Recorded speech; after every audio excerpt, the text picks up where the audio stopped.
Hello friends. Rajasthan का एकीकरण और एक बड़ी विशिष्ट बात आपको यहाँ पर देखने को मिल रही है। आप इस स्क्रीन पर यदि सामने देखें, बड़ा ही एक अजीब सी बात जो जनरली आप लोगों ने आज तक कभी नहीं देखी। राजवंश उन्मूलन की रक्तहीन क्रांति। जी हाँ, एकीकरण की कहानी को यदि हम स्टेप बाय स्टेप देखें तो ये एक प्रकार की क्रांति थी, और ये वो क्रांति थी जिसमें राजवंशों का उन्मूलन, इरिडिकेशन हुआ है। राजशाही को जड़ से समाप्त किया गया था, क्योंकि जब तक राजशाही समाप्त नहीं होती तब तक गरिमामय संसदीय परंपराओं या जो जिसको हम कहते हैं बड़ा सम्मानित जो राज करने का जो तंत्र का जो तरीका होता है, लोकतांत्रिक प्रणाली, जनता का प्रतिनिधित्व, वो उस व्यवस्था की सुप्रतिष्ठा या स्थापना भारतीय राजनीति के संदर्भ में मात्र कल्पना ही रहती। और ये एक ऐसी कहानी थी जो 1947-48 से आरंभ होती है और 1956 में जाके समाप्त होती है। 47 में हमें आज़ादी मिलती है, और इतने वर्षों में कहीं पर भी युद्ध तो बड़ी बात है, संघर्ष के नाम पर कोई गोली या तलवारबाजी भी नहीं हुई।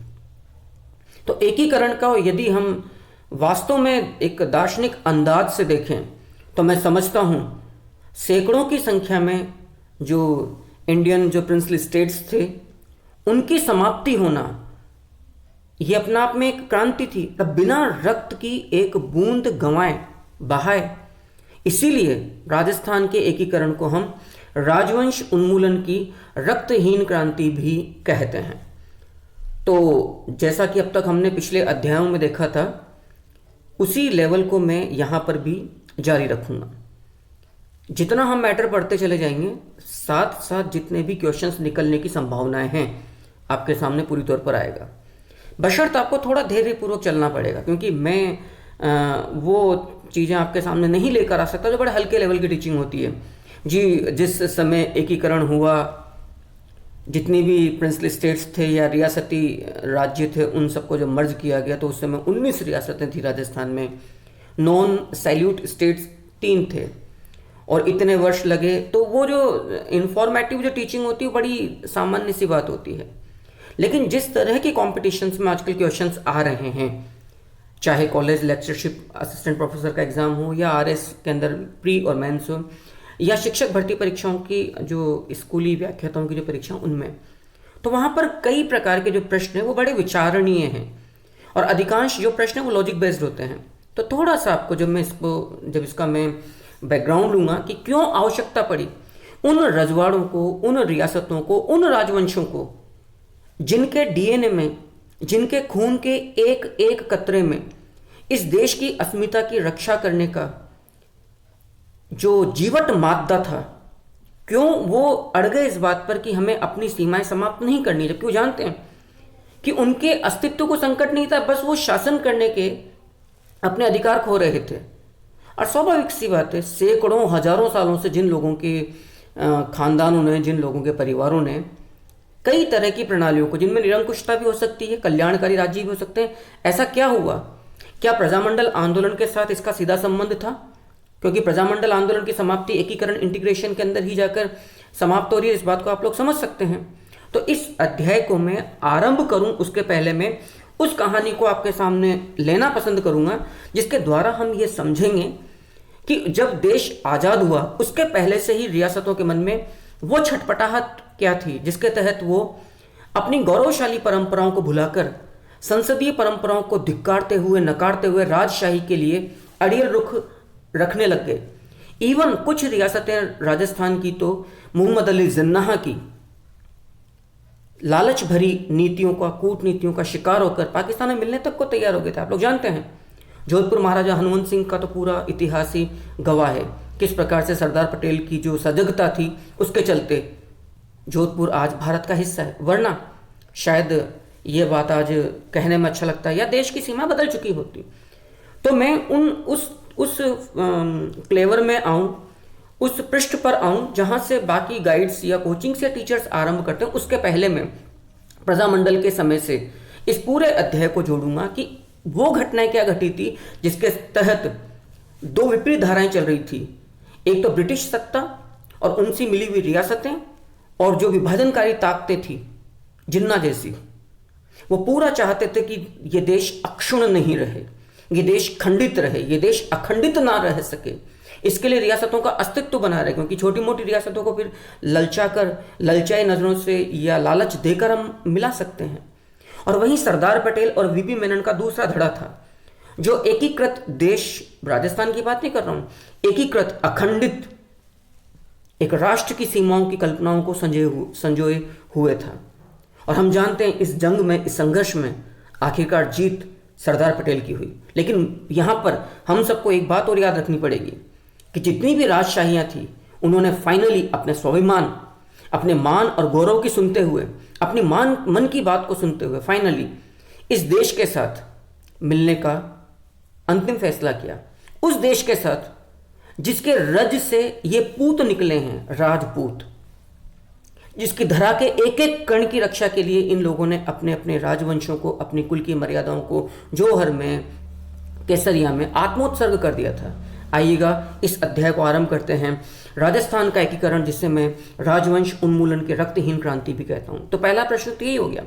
मान लीजिए, क्योंकि अब तक की जो हमने लेवल देखा, प्रजामंडल आंदोलन या किसान आंदोलन या जनजातीय आंदोलन या 1857 की क्रांति या 1818 की संधियां, जितने भी अभी तक हमने राजस्थान के स्वतंत्रता आंदोलन के संदर्भ में आधुनिक राजस्थान का अध्ययन किया, मैंने अब तक एक ही चीज़ रखी, जितना मैं पढ़ा रहा हूँ, जितने भी महत्वपूर्ण प्रश्न बनने की संभावना होती है, उन्हें मैं साथ साथ लेकर चल रहा हूँ।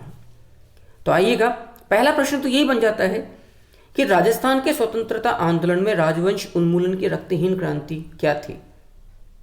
और हम जानते हैं कि ये जो जागृति पैदा हुई जनता में, और यहाँ के आप नागरिक कह सकते हैं, और उनका नेतृत्व करने वाले जो शिखर नेतृत्व था या जो नेता थे, उनके अंदर जो जागृति आई, वो किसान आंदोलन और फिर उसके समानांतर जो प्रजामंडल आंदोलन चला, उससे आई। और हम एकीकरण की इस कहानी को किसी भी सूरत में हम अलग करके नहीं देख सकते हैं प्रजामंडल से। एकीकरण यानी कि एक करना, जो बिखरी हुई रियासतें थी, जो अलग अलग सीमाओं में आबद्ध रियासतें थी, उन सबको एक करके इंटीग्रेटेड, एकीकृत एक राजस्थान का निर्माण करना ही राजस्थान का एकीकरण है। आइएगा, एक बहुत अच्छी सी कोटेशन है, राजपूताना प्रांतीय सभा का जो प्रस्ताव पारित हुआ था 9 सितंबर 1946 को, याद रखिएगा 9 सितंबर 1946 को जो ये पारित हो रहा है, ये 9 सितंबर 1946, अब बड़ी महत्वपूर्ण ये तिथि है। ये तारीख देकर वो प्रश्न पूछा जा सकता है कि ये रेजोल्यूशन किस सभा ने पारित किया, राजपूताना प्रांतीय सभा ने। किस तारीख को पारित किया, तो आप कहेंगे 9 सितंबर 1946 को। ये कहते हैं, राजस्थान की कोई भी रियासत आधुनिक प्रगतिशील राज्य की सुविधा उपलब्ध कराने की स्थिति में नहीं होने के कारण, गौर करना, राजस्थान की कोई भी रियासत आधुनिक प्रगतिशील राज्य की सुविधा उपलब्ध कराने की स्थिति में नहीं होने के कारण भावी भारतीय संघ में सम्मिलित होने के योग्य नहीं है। इसीलिए राजस्थान की समस्त रियासतों तथा अजमेर मेरवाड़ा प्रांत को मिलाकर एक इकाई बना देना चाहिए। अब आप समझ सकते हैं ये कितनी महत्वपूर्ण कथन है, कोटेशन है। और मान लीजिए प्रश्न आपके सामने आ जाए, तो राजपूताना प्रांतीय सभा, जो राजस्थान के एकीकरण की सबसे बड़ी हिमायती संस्था थी, उसने 9 सितंबर 1946 को अपने पारित प्रस्ताव में जो केंद्र शासित प्रदेश थे अजमेर मेरवाड़ा को मिलाकर समस्त सैल्यूट और नॉन सैल्यूट स्टेट्स के साथ एकीकृत राजस्थान के निर्माण की सबसे पहले बात कही थी। तो ये प्रश्न आ सकता है कि ये जो कथन है, ये कथन किस सभा का है। आप लोगों को याद रखना होगा। और मैं बार बार बोल रहा हूँ कि जब भी आप इस तरह का अध्ययन कर रहे हैं, तो आप अपना पेन पेंसिल कॉपी पेन लेकर साथ में बैठें और साथ साथ लिखते चले जाएं। ये मैंने पहले भी वायदा किया था, क्योंकि मानवीय व्यवहार में डूबे हुए सांसारिक लोग हैं, तो कई तरह की समस्याओं का हमें सामना करना पड़ता है। कोशिश करूँगा नियमित रहूँ।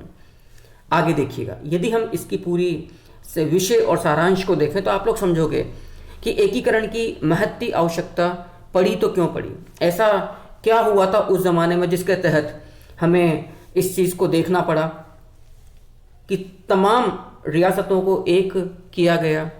आइएगा, समय के साथ साथ जैसे जैसे महात्मा गांधी की भागीदारी वाला राष्ट्रीय आंदोलन शक्तिशाली बनता चला गया। आप लोग जानते हैं 1940-42 का दशक आते आते महात्मा गांधी जी इस देश के जैसे सबसे बड़े स्वीकार्य नेता के रूप में हमारे सामने आते हैं। कई तरह के विवाद उनकी दर्शन या उन चीज़ों को लेकर जुड़े हो सकते हैं, वो अलग विषय है। मैं भी कई चीज़ों से मतभेद रखता हूँ, मनभेद रखता हूँ, वो एक अलग बात है। लेकिन ये तय बातें इस समय जनता के नज़रिए से देखा जाए, जनता के संपूर्ण दृष्टिकोण से देखा जाए, तो हमें यहाँ पर कम से कम एक बात को पूरी तौर पर स्वीकार करना पड़ेगा कि इस समय राष्ट्रीय आंदोलन का जो एकमात्र चेहरा था वो महात्मा गांधी थे। और ब्रिटिश राज इस आंदोलन के आगे, जो गांधीवादी जो आंदोलन था, अपनी चमक खोता चला गया एवं भारतीय रियासतें ब्रिटिश क्राउन के संरक्षण वाले चैम्बर ऑफ प्रिंसेस के तत्वाधान में अपने हितों की रक्षा के लिए एकजुट होती चली गई। कारण गांधीवादी जो राष्ट्रीय आंदोलन था वो राजशाही के खिलाफ था। आप लोग समझ सकते हैं, मैंने 1857 की जब गदर क्रांति जब पढ़ाई तब भी कहा था। और ब्रिटिश जो हित थे वो तभी सुरक्षित रह सकते थे जब राजशाही इस राष्ट्रीय आंदोलन के लक्ष्य में सबसे बड़ी बाधा के रूप में सामने आए। याद करिए लॉर्ड कैनिंग की वो कोटेशन, यदि इस तूफान के आगे भारतीय राजे और सरदार एक बांध का कार्य नहीं करता तो ये तूफान हमें एक झटके में बहा के ले जाता। तो निश्चित तौर पर जो रियासतें थी, मतलब जो ब्रिटिश सत्ता थी, उसको ये जल्द ही आभास हो गया था कि इनका टिका रहना बेहद जरूरी है। और जो गांधीवादी जो राष्ट्रीय आंदोलन था उसको अच्छे से मालूम था कि यदि राजशाही रहेगी तो फिर हम अपने लोकतांत्रिक मूल्यों की स्थापना, परंपराओं की स्थापना इस देश में नहीं कर सकेंगे। अतः आप समझ सकते हैं जैसे जैसे गांधीवादी राष्ट्रीय आंदोलन शक्तिशाली होता चला गया, इनमें एक प्रकार की कसमसाहट जो राजशाही की जो आबो हवा थी उसमें होती चली गई थी और वो गांधीवादी आंदोलन के विरोध में लामबंद होते चले गए। यही तो वजह था कि इन रियासतों ने अपने यहाँ पर प्रजामंडल आंदोलन को कोशिश की नहीं चलने दिया जाए। ये अलग बात है कि उनके सारे प्रयास धरे के धरे रह गए। और इसकी झलक हमें 1935 के अधिनियम, जो भारत सरकार अधिनियम था सेकंड में, तब देखने को मिली जब रियासतों की जिद के कारण भारतीय संघ अस्तित्व में ही नहीं आ पाया। और इस बात को आप लोग बखूबी जानते हैं जो मैं कहना चाह रहा हूं। 1935 में भारतीय संघ प्रस्तावित था और उसमें यह साफ था कि जनता को की आवाज को भी सुना जाएगा, एक अनुपात में प्रतिनिधित्व होना चाहिए। चूंकि रियासतों ने इस पर सहमति जाहिर नहीं करी तो 1935 के भारत सरकार अधिनियम से जो भारतीय संघ अस्तित्व माना था सेंटर में, वो नहीं आ पाया। इसका मतलब हम पहली बार भारतीय रियासतों की ताकत को संवैधानिक रोड़ा, संवैधानिक बाधा के रूप में देख सकते हैं। और ब्रिटिशर्स यही चाहते थे, अतः उन्होंने इसको इम्प्लीमेंट होने दिया। साथ ही साथ रियासती जनता भी प्रजामंडल आंदोलन के तहत अपने अधिकारों की प्राप्ति के लिए अधिकाधिक लामबंद होती चली गई। अब आपको यहाँ पर यह बात अच्छे से समझ लेना है, जो नरेश है, जो पूरा राजशाही का तंत्र है, वो गांधीवादी आंदोलन के खिलाफ ब्रिटिश सत्ता का हिमायती है ताकि उनका अस्तित्व बना रहे। और जो रियासती जनता है वो गांधीवादी आंदोलन को AISPC, all India state people conference, हम लोगों ने काफी विस्तार से देख लिया था, के संरक्षण में उनकी आवाज को सुनते हुए लामबंद है और अपने यहां पर उत्तरदायी शासन और लोकतांत्रिक परंपराओं की हिमायती है। और उनकी स्थापना के लिए जनता ने AISPC के निर्देशन में, नेतृत्व में, संरक्षण में, मार्गदर्शन में जो आंदोलन प्रजामंडल चलाया, वो भले ही काफी संघर्षमय रहा हो, खूनी रहा हो, लेकिन अंततोगत्वा अपने लक्ष्य की प्राप्ति में सहायक रहा, सफल रहा। तो मैं उम्मीद करता हूं कि जो ये बात मैंने कही है, यहां तक की बात आपको समझ में आ गई है। और इस चैनल की, इस कक्षा की यही सबसे बड़ी विशिष्ट बात है कि मैं आपको, जब आप यहाँ पढ़ोगे, मुझे कई स्टूडेंट्स के फ़ोन भी आते हैं, आपको एक अच्छी पाठ्य पुस्तक की कभी कमी नहीं खलेगी, क्योंकि तमाम जितना भी इस तरह के जो लॉजिक बेस्ड क्वेश्चंस होते हैं कथन करण वाले, वो भी आप यहाँ पर अच्छे से समझ सकते हैं। आगे देखिएगा, राष्ट्रीय आंदोलन के शिखर काल में रियासतों की अंदरूनी और बाहरी समस्याएं बढ़ती चली गई थी। और असल में हुआ क्या था कि लोकप्रिय जनप्रतिनिधियों की शासन में भागीदारी को लेकर जो प्रजामंडल आंदोलन का दबाव था, वहीं बाहर से AISPC, आप जानते हैं AISPC को कांग्रेस का पूरा संरक्षण प्राप्त था। तो वो जो मतलब रियासतों के अंदर जनता प्रजामंडल आंदोलन के द्वारा राजशाही को के अस्तित्व को टक्कर दे रही थी, और बाहर से इनके लिए एक शील्ड या जो सुरक्षा घेरा होता है इस रियासती जनता के लिए, वो AISPC यानी कि all India state people conference वो मुहैया करवा रही थी। याद रखिएगा, इसका आपको याद रखना पड़ेगा, अखिल भारतीय राज्य लोक परिषद, all India state people conference, all India state people conference, ये आपको इसका फुल फॉर्म है। 1927 में आप लोग जानते हैं बॉम्बे में प्रथम अधिवेशन इसकी स्थापना हुई थी। 1942 के बाद से ही अंग्रेजों को स्पष्ट लग गया था कि अब इस देश में टिका रहना हमारे लिए इतना आसान नहीं होगा। ये स्पष्ट हो गया था पूरी तौर पर ब्रिटिश सत्ता को। तो उनकी इच्छा ये थी कि जितना अधिक हो सके, जितना लंबा समय हम इस देश में गुजार सकें, लेकिन वो तभी होगा जितनी रियासतें हैं वो हमें सपोर्ट करें और उनका अस्तित्व बचा रहे। तो गांधीवादी राष्ट्रीय आंदोलन के खिलाफ नरेशों को और उनके पूरे सिस्टम को अंग्रेजों ने समर्थन दिया, और जनता जो राजशाही समाप्ति के लिए आगे बढ़ रही है उसे AISPC जैसी कांग्रेस की जो सहायक संस्थाएं थी वो प्रोत्साहित कर रही थी।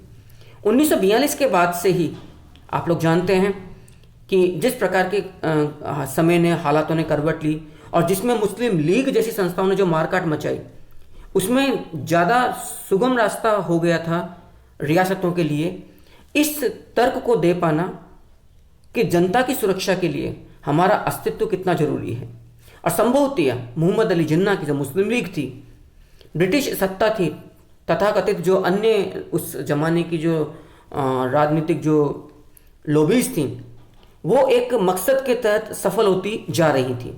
और जब देश 1946 आते आते जो डायरेक्ट एक्शन डे था, सीधी कार्रवाई दिवस था 1946 में अगस्त में, उसके तहत जब वो पूरी तौर पर दंगों, बलात्कार, हत्याओं, इन सब के नंगे नाच में जब मुस्लिम लीग के आह्वान पर घिर गया, ऐसे में रजवाड़ों के लिए भी अपने अस्तित्व का संकट सबसे बड़ा प्रश्न आकर खड़ा हो गया था।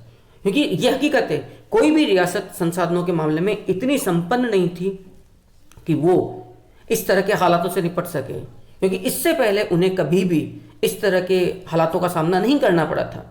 युद्ध होते थे, युद्ध के बाद लूटपाट की इनकी घटनाएं घटती थी, लेकिन प्रायोजित तरीके से अपने ही देश के अंदर अपनी ही जनता के द्वारा जो मुस्लिम लीग ने किया, वो एक नया आसन्न संकट था जो 1946 में हुआ। अब जैसे जैसे अगस्त 1947 की तारीख नज़दीक आने लगी और भारतीय जनता में इस बात की एक खुशबू, इस बात की एक उत्साह, इस बात का एक विश्वास जागृत होने लगा कि अंग्रेज छोड़कर चले जाएंगे और हम खुद मुख्तार होंगे, हम खुद स्वतंत्र होंगे इस देश की स्वतंत्र आबो हवा में सांस लेने के लिए। वैसे वैसे ही जो रजवाड़े थे उनके नरेशों को चिंता सताने लगी अपने संविधान, उनका जो गैर पारंपरिक जो संविधान था उसकी रक्षा के लिए, उनके ध्वज की रक्षा के लिए, उनके अपने जो विशेषाधिकार थे उनकी रक्षा के लिए। और रजवाड़े किसी भी सूरत में इस स्वतंत्रता आंदोलन के अवसर पर जनता की खुशी में शरीक नहीं हो पा रहे थे, क्योंकि वो अपने आप को जब से इन रियासतों की उत्पत्ति हुई थी तब से वो स्वतंत्र मानकर चल रहे थे। वो उसको देवीय कृपा, देवीय अधिकार मानते थे कि हम पैदा ही शासन करने के लिए हुए हैं। तो वो इस बात को नहीं मान सकते थे कि जब अंग्रेज इस देश को छोड़कर जाएंगे तो हमारा अस्तित्व बना रहेगा, या अंग्रेज हमें गांधीवादी जो भी सत्ता, जो भी बाद में होगा, अभी तक की जो जिस वर्ष की हम बात कर रहे हैं, उनके हालातों पर छोड़कर चले जाएं। तो अब दोहरी सौदेबाजी होना चालू हो गई। रजवाड़े चाहते थे ब्रिटिश सत्ता से किसी भी सूरत में कोई संवैधानिक व्यवस्था इस तरह की करके चले जाएं वो लोग कि जिसके द्वारा उनकी अस्तित्व बना रह सके। आगे देखिएगा, इस बात को आप लोग समझ सकते हैं और एक लाइन में आपको पढ़ा देता हूं। उनकी चिंता के मूल में क्या था? रजवाड़ों की चिंता के मूल में था, यद्यपि अंग्रेजों ने भारत से पलायन करने से पहले नरेशों को उनकी गौरवशाली सर्वोच्चता, स्वायत्तता के अधिकारों के उनके स्व अधिकारों को एक तरह से गारंटी दे दी थी, लेकिन ये जरूरी नहीं था कि जो आज़ादी के बाद जो भारत सरकार बनेगी वो उस स्थिति को यथास्थिति बनाए रखेगी। इसने नरेशों के लिए आज़ादी के जश्न को गौण बना दिया, यह भी समझ लीजिए रंग में भंग कर दिया। और शुरुआती नानुकुर के पश्चात शक्तिशाली से शक्तिशाली रियासतों को सरदार पटेल की जो चट्टान रूपी जो अडिग एक प्रकार की जिद थी, जो विल पावर थी, पॉलिटिकल विल पावर थी, उनके आगे झुकना पड़ा और उन्हें जो विलय के दस्तावेज पत्र थे उनके आगे बाय हुक बाय क्रुक येन केन प्रकार हस्ताक्षर करना पड़ा। तो ये जो घटनाक्रम घटा, ये सब इन नरेशों के लिए एक भयानक दुःस्वप्न जैसी काली रात के समान था। रियासती ध्वज की आन बान शान यद्यपि जनता के मन में भी बनी रही, लेकिन जब उन्होंने तिरंगे के तले जब अपने आप को देखा तो उन्हें लगा कि स्थानीय ध्वज से बेहतर है कि हम एक नेशनल फ्लैग की अस्मिता को अपने दिल में संजोएं, उसके गीत गाएं और उन परंपराओं को जिंदा बनाए रखें जो एक लंबा संघर्ष आज़ादी की लड़ाई में अंग्रेजों के साथ हमने लड़ा है, या हमारे साथियों ने बलिदान देकर हमें ये क्षण दिखाया है। तो तिरंगे के नीचे सभी रजवाड़े एक होते चले गए और इस प्रकार आधुनिक राजस्थान अस्तित्व में आया। और रजवाड़े के जो विरासतों के जो प्रतीक थे, प्रताप है, सांगा है, कुंभा है, दुर्गादास राठौड़ या अन्य जितने भी लोग थे, इनके अलावा भी संभवतः इनका जो सपना था कि इस देश की सीमाएं अक्षुण्ण रहें, निश्चित तौर पर वो सदा सदा के लिए साकार हो गई, अमर हो गई। मेरा भी इन सभी को शत शत नमन है। गौरवशाली परंपराओं, रीति रिवाजों, केसरिया त्याग वाले रंगीले राजस्थान का ताना बाना आज भी मुझ जैसे इतिहास के विद्यार्थियों एवं सामान्य जन को आह्लादित करता है कि चाहे जो भी रहा हो, फाइनली इन रियासतों ने वही रास्ता चुना जो इनके पूर्वजों ने इस देश की माटी में, क्योंकि राजपूत को जाति नहीं है, राजपूत एक परंपरा है, रज का पूत, जिसने माटी की रक्षा, रज की रक्षा के लिए पुत्र बनकर रक्षा करी, वही राजपूत है। इसीलिए जय जय राजस्थान। आगे देखिएगा, जिस समय लॉर्ड माउंटबेटन ने भारत के वॉइसरॉय का पद संभाला था, हम लोग जानते हैं उस समय देश मुस्लिम लीग के आह्वान पर पूरी तौर पर आक्रांत था, अराजक माहौल था और हर रियासत पूरी तौर पर कहीं ना कहीं अपने भविष्य को लेकर चिंतित थी। अब आप गौर करिएगा, एक कोटेशन है, बहुत इंपॉर्टेंट कोटेशन है, बेहद महत्वपूर्ण है। एक ब्रिटिश राजनीतिज्ञ है लॉर्ड इसमैन। जिस समय लॉर्ड माउंटबेटन गवर्नर जनरल बना तो उसकी स्थिति को देखकर, जो वो वाइसरॉय के रूप में नियुक्त होकर आया, वाइसरॉय गवर्नर जनरल पद का नामकरण है, जब आया तो लॉर्ड इसमैन ने उनके लिए क्या कहा उसकी स्थिति को देखते हुए कि माउंटबेटन ऐसे समय में जहाज का संचालन संभाल रहे हैं जबकि जहाज समुद्र के बीचों बीच है और उसमें बारूद भरा हुआ है और उसके ऊपर आग लगी हुई है। बड़ा महत्वपूर्ण कथन है। ये प्रश्न आ सकता है कि लॉर्ड माउंटबेटन की वस्तु स्थिति को बयां करते हुए ये कथन किसका है कि माउंटबेटन ऐसे समय में जहाज का संचालन संभाल रहे हैं जबकि जहाज समुद्र के बीच में है, उसमें बारूद भरा हुआ है एवं उसके ऊपर आग लगी हुई है। तो यह कथन असल में लॉर्ड इसमैन का है। यह कथन असल में लॉर्ड इसमैन का है और लॉर्ड इसमैन ने यह कथन लॉर्ड माउंटबेटन की वास्तविक स्थिति को परिचय देते हुए कहा है। आप समझ सकते हैं कि लॉर्ड इसमैन का यह बयान अपने आप में कितना महत्वपूर्ण है और जो धर्म संकट की या राजनीतिक जो हालात थे उस जमाने के, उसको वस्तु स्थिति से परिचय करवा रहा हमारा कि एक तरफ देश में सांप्रदायिक दंगों की आग भड़की हुई है, हर रियासत अपना स्वतंत्र अस्तित्व चाहती है और जो केंद्रीय नेतृत्व है राष्ट्रीय आंदोलन का, वो इस देश को एकजुट रखना चाहते हैं और इस देश के आवाम का एक बड़ा हिस्सा पृथककारी ताकतों के साथ साजिशों, षड्यंत्रों का शिकार बनता जा रहा है। और ऐसी स्थिति में राजस्थान में से जोधपुर जैसी रियासत ने बिल्कुल एक तरह का आश्वासन कोरे कागज पर, भोपाल नवाब के आश्वासन पर जिंदा को पकड़ा दिया कि हाँ वी आर रेडी। सुनने में यहां तक आता है कि बीकानेर, धौलपुर की रियासतें भी लगभग अपनी मानसिकता तैयार कर चुकी थी। अब आप सोचिएगा जैसलमेर रियासत की स्थिति क्या रही होगी। एक तरफ पाकिस्तान और एक तरफ जोधपुर और बीच में जैसलमेर। ये तो भला हो महारावल जवाहर सिंह भाटी का, जिन्होंने दो टूक जवाब दिया था उस जमाने में हनुमंत सिंह को कि याद रखना आपके तमाम प्रस्ताव महाराज जी मुझे स्वीकार्य है, लेकिन यदि कल से किसी भी प्रकार की आग झुलसी सांप्रदायिक तनाव हुआ मेरे देश में तो याद रखना मैं सिर्फ और सिर्फ हिंदू प्रजा का साथ दूंगा। उसके बाद फिर मेरी तलवार या मेरा प्रशासन किसी भी सूरत में इस बात को नहीं मानेगा कि क्या सही है क्या गलत है। तो आप काफ़ी सोच समझ कर इस तरह का प्रस्ताव करें, क्योंकि जवाहर सिंह भाटी को लगा संसाधनों से शून्य एक रियासत जिसके पास रेत के अलावा कुछ भी नहीं है, एक तरफ पूरा का पूरा थार का रेगिस्तान आ जाता है, पाकिस्तान आ जाता है, और इधर जोधपुर आ जाता है, और जोधपुर मिलना चाहता है पाकिस्तान के साथ। तो यही स्थिति ना केवल जनता की थी, रियासतों की थी, माउंटबेटन जैसे जो ब्रिटिश जो हुक्मरान थे उनकी भी उस जमाने में बनती चली गई थी। ऐसे समय में राष्ट्रीय पटल पर गुजरात से एक सितारा चमका जिसका नाम था सरदार वल्लभ भाई पटेल, और जिसने इन सभी झंझावातों का ना केवल डटकर मुकाबला किया बल्कि हिंदुस्तान रूपी जहाज के नाविक के तौर पर, इस लाइन को बड़ी गौर से देखना, हिंदुस्तान रूपी जहाज के नाविक के तौर पर उसकी पतवार को, यानी कि जो भारत की जो स्थिति थी उस जमाने में, कसकर अपने सुदृढ़ हाथों में थामे रखा। और इन सभी समस्याओं रूपी, समस्याएं कौन कौन सी?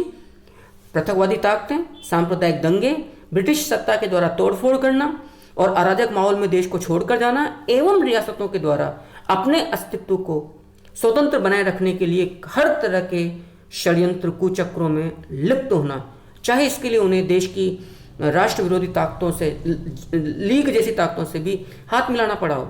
ऐसी स्थिति में सरदार पटेल ने इसलिए तो उन्हें लौह पुरुष, आयरन मैन कहा गया है, ने न केवल देश को एक सही दिशा प्रदान करी बल्कि एक राष्ट्रीय कुशल नेतृत्व भी प्रदान किया था।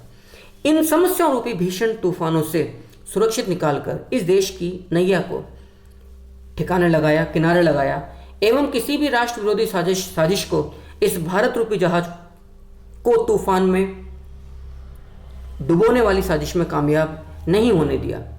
और इन सब में उनके सबसे बड़े जो सहयोगी थे वो दक्षिणी भारतीय राजनीतिज्ञ जो डिप्लोमेट थे, वीपी मेनन साहब थे।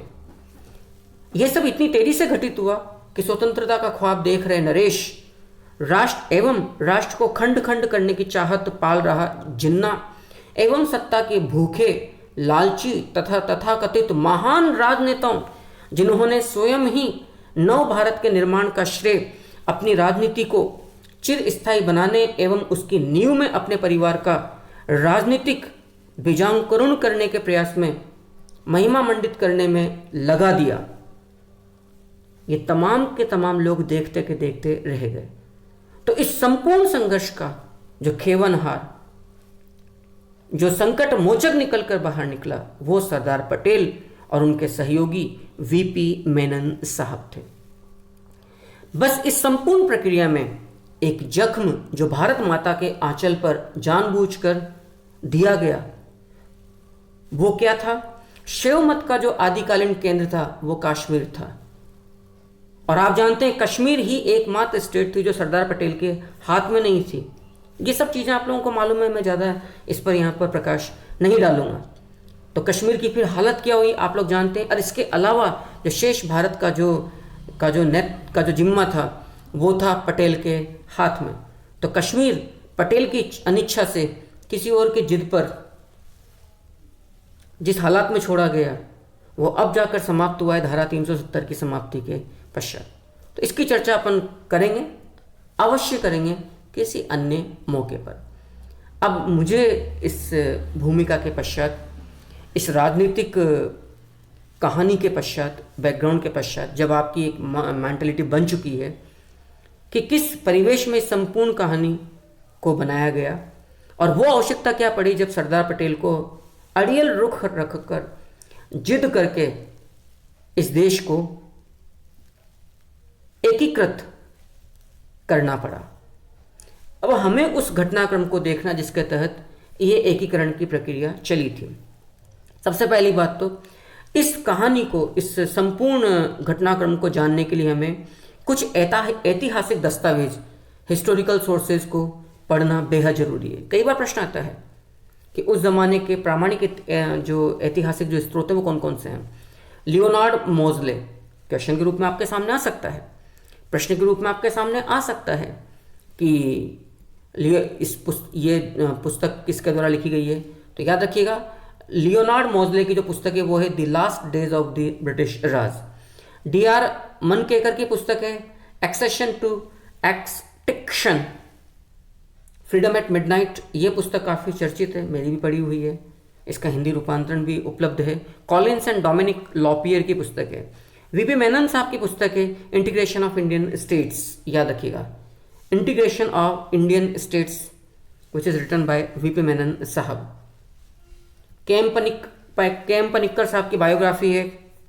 और जो उस ज़माने का जो प्रेस डिपार्टमेंट था ब्रिटिश सरकार का, उसके द्वारा जो डॉक्यूमेंटेशन जो किया गया था वो था transfer of power. Transfer of power ये उस ज़माने के जो ऑथेंटिक जो हिस्टोरिकल सोर्सेज है वो हैं। और इन तमाम यही प्रामाणिक दस्तावेज हैं जिनके द्वारा राजस्थान के एकीकरण की कहानी हम विभिन्न पुस्तकों के माध्यम से जो वर्तमान में मौजूद है उससे हम लोग देखते हैं। आगे देखिएगा। अब मैं जो कहानी ले रहा हूं वो है कि ऐतिहासिक घटनाक्रम एकीकरण का किस प्रकार से आगे बढ़ा। आज की क्लास को बहुत ज़्यादा मैं विस्तार नहीं दूंगा और जल्द ही रेगुलर क्लासेस, जल्द ही क्या क्लासेस रेगुलर ही रहेंगी। जहां कांग्रेस ने अपनी स्थापना, आप लोग जानते हैं कांग्रेस की जो स्थापना थी वो हुई थी, आप लोगों को बहुत अच्छे से मालूम है, 28 दिसंबर 1885 बॉम्बे में। कांग्रेस ने अपनी स्थापना काल से लेकर महात्मा गांधी के शिखर नेतृत्व के अधीन भी स्वयं को रियासती जनता से पृथक माना। यह तय बात है। ये पहली बार सुभाष चंद्र बोस थे कांग्रेस अध्यक्ष जिन्होंने ये कहा था कि रियासती जनता भी, वरना अब तक तो जब तक गांधी जी का वर्चस्व रहा एक तरह से अध्यक्ष पद पर सुभाष चंद्र बोस से पहले, गांधी जी का हमेशा से एक ही मानना था कि मैं किसी भी सूरत में जो रियासती जो भट्टी है उसमें अपने राष्ट्रीय आंदोलन को परखना नहीं चाहता हूं। तो कुल मिलाकर गांधी जी ने राजनीतिक मुद्दों की जो आंच थी वो रियासती जनता तक नहीं जाने दी। रियासती जनता को उन्होंने अपने आंदोलन से पृथक ही माना। पहली बार सुभाष चंद्र बोस ने इसको एक माना था। तो वही नरेशों ने अपने अधिकारों, सम्मान एवं प्रतिष्ठा की रक्षा के नाम पर, जैसा कि मैंने अभी ऊपर कहा था, 1935 अधिनियम की संघीय धाराओं को निष्क्रिय कर दिया था। तो एक तरफ तो जो गांधीवादी जो राष्ट्रीय आंदोलन था वो रियासती जनता को उनके हालातों पर छोड़ रहा है, और दूसरी तरफ 1935 में जो ब्रिटिश सरकार ने जो प्रस्ताव दिया कि भारतीय संघ बनेगा और उसमें रियासती जनता को भी एक आनुपातिक प्रतिनिधित्व मिलेगा यदि वो तैयार हो जाए। लेकिन चूंकि जनता की तो खैर क्या आवाज़ थी, आवाज़ तो जनता की नरेश ही थे। नरेशों ने अस्वीकार कर दिया। जब अस्वीकार कर दिया तो वो संघ नहीं आ पाया। पहली बार, याद रखिएगा, पहली बार राजस्थान की रियासतों के समूहीकरण का प्रश्न बेहद इंपॉर्टेंट है। पहली बार राजस्थान की रियासतों के समूहीकरण का प्रश्न 1939 ईस्वी में 1939 में जो उस जमाने का गवर्नर जनरल या जो वॉइस रॉय था लॉर्ड लिनलिथगो के काल में, याद रखिएगा, रियासतों में जो नियुक्त PA थे, पॉलिटिकल जो एजेंट्स थे, उनके माध्यम से उठाया गया। एवं गवर्नर जनरल लॉर्ड लिनलिथगो ने चैम्बर ऑफ प्रिंसेस को संबोधित करते हुए क्या कहा, देखिएगा। तो पहली बार ये बात आएगी कि राजस्थान रियासतों के समूहीकरण की आवाज किस गवर्नर जनरल या वॉइस रॉय के माध्यम से उठाई गई, तो वो लॉर्ड लिनलिथगो था 1939 में। आगे देखिएगा क्या कहते हैं लॉर्ड लिनलिथगो। ये कहते हैं विभिन्न राज्यों को मिलकर संयुक्त प्रशासनिक सेवाओं का गठन करना चाहिए। विभिन्न राज्यों को मिलकर संयुक्त प्रशासनिक सेवाओं का गठन करना चाहिए जिससे जनता को अधिक उपयोगी प्रशासन दिया जा सके। ये कथन है लॉर्ड लिनलिथगो का। द्वितीय विश्व युद्ध के दौरान नरेशों ने अपने समस्त जो राजनीतिक संसाधन थे उन्हें ब्रिटिश सत्ता की अखंडता एवं सुरक्षा के नाम पर ब्रिटिश ताज को समर्पित कर दिए थे। तो आप समझ सकते हैं कि एक तरह से मतलब एहसानों के बोझ तले दब गई ब्रिटिश हुकूमत, ब्रिटिश ताज, क्योंकि जहां कांग्रेस ने हाथ खींच लिए थे कि हम द्वितीय विश्व युद्ध के अंदर ब्रिटिश साम्राज्य को उसके युद्ध प्रयासों में सहयोग नहीं देंगे, वहीं पर जितनी भी रियासतें थी, आप लोग जानते हैं बीकानेर महाराजा गंगा सिंह राठौर साहब ने तो खुद ने चलकर नेतृत्व किया था। ने अपने तमाम जितने भी सामरिक संसाधन थे, आर्थिक संसाधन थे, वो ब्रिटिश ताज की सुरक्षा के लिए दुनिया के किसी भी कोने में, जो द्वितीय विश्व युद्ध में जहाँ जहाँ ब्रिटिश फौजों को लड़ना पड़ रहा है, वहाँ अपने तमाम संसाधन खपा दिए थे ब्रिटिश ताज के लिए। तो पक्की बात है, ब्रिटिश ताज ने भी फिर एक तरह का मौखिक आश्वासन दिया। पारंपरिक तौर पर यह आश्वासन दिया गया कि जब तक हमें आपकी सत्ता को यहाँ पर आंच भी नहीं आने दी जाएगी। कुल मिलाकर ये क्लास का मैं आज एंड करूं, उसके पहले मैं आप लोगों से विदा लूं, उसके पहले बस एक महत्वपूर्ण बात आपको कहना चाहूँगा कि ये कहानी आने वाले खंडों में इसी प्रकार से चलती रहेगी। आप लाइव क्लासेस का जब तक मैं सिस्टम नहीं आरंभ कर पा रहा हूँ, उन क्लासेस को निरंतर पढ़ते रहिए और अपना ज्ञानवर्धन करते रहिएगा, ताकि जब आप लोग एग्जामिनेशन में जाएं तो आपके अंदर आत्मविश्वास किसी भी स्तर का हो। जनरली क्वेश्चन्स आते हैं कि जी फैक्चुअल सीधे तथ्यात्मक होते हैं कि कौन से एकीकरण में क्या नाम था उस चरण का और वो किस तारीख को है, वो तमाम तरह के जो चार्ट्स वगैरह हैं वो सब हैं, आएंगे, आप लोग यहाँ पर देख सकते हैं। वो तमाम चीज़ें आपके सामने आने जा रही है और ये आप लोग देख सकते हैं। काफ़ी विस्तार से तुम्हें चीज़ें आदि हूँ इस तरह की टीचिंग करने का। तो जब तक ये चरण आए, आप लोग धीरे धीरे एक एक दिन इन क्लासेस को पढ़ते रहिए, अपना ज्ञान वर्धन करते रहिए एवं किसी भी कंपटीशन में जाने से पहले सिर्फ और सिर्फ रट कर ना जाएं और इस कहानी को, इस धारणा को पूरी तौर पर बदल दें कि ये इतिहास कोई बड़ी बेवफा रात पड़ी सी है। वंदे मातरम और आपको अग्रिम शुभकामनाएं।